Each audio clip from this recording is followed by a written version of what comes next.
Hello everyone, welcome to Unit 5.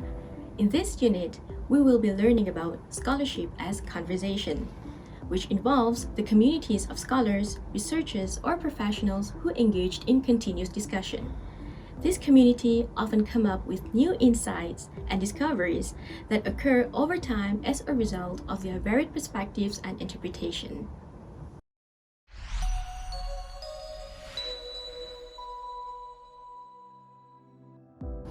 Scholarship as conversation.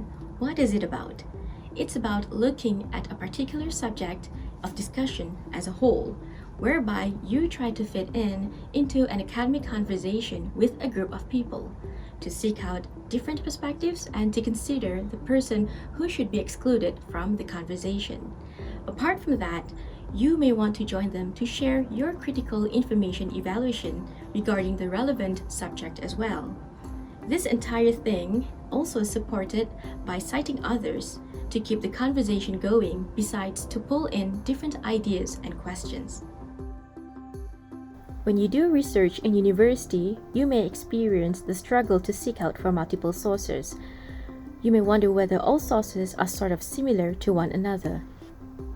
After doing several searches, you will realize that one source may not represent the whole, or perhaps even the majority of perspectives related to your research topic.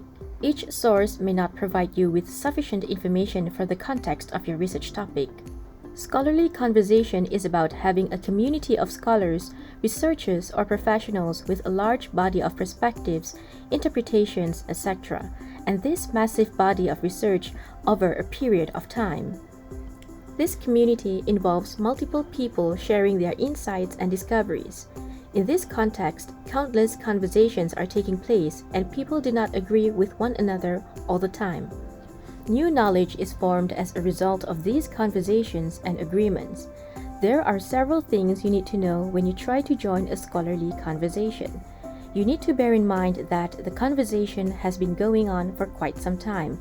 It is healthy and it is still ongoing. For you to join the conversation, you may need to make sure that you are familiar and well-versed with the language as the other researchers, background knowledge of the issues, and an understanding about the research methods for the particular discipline. During the conversation, you will need to find out what any particular person said and if there are any gaps in the ongoing conversation. This can be supported with the works cited or references which can support you to additional insights.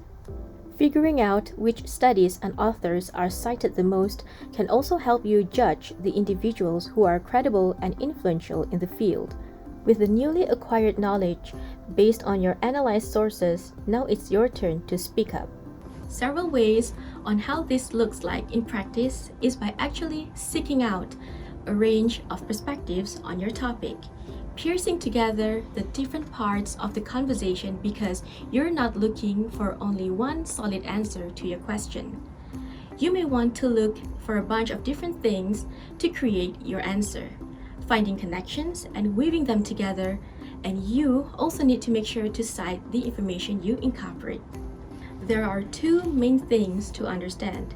One, that scholarship is this conversation where this big picture, ongoing exploration of particular ideas, concepts, and discoveries, and this is how innovation happens.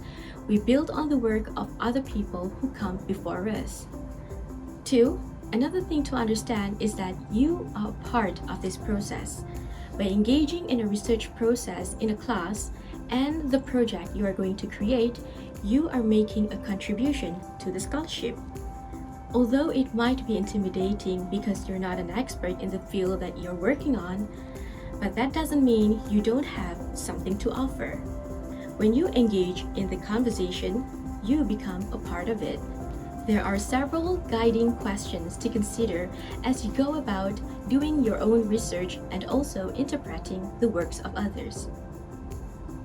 Number 1. Who is participating in this conversation? Number 2, what are some of the different threads of the conversation? Number 3, what are the dominant threads and why? Number 4, what do I think about this topic? What would I contribute to this conversation? Number 5, How can I build on what has already been said and join the conversation? And how can I make sure I'm including a range of voices and perspectives in my own work?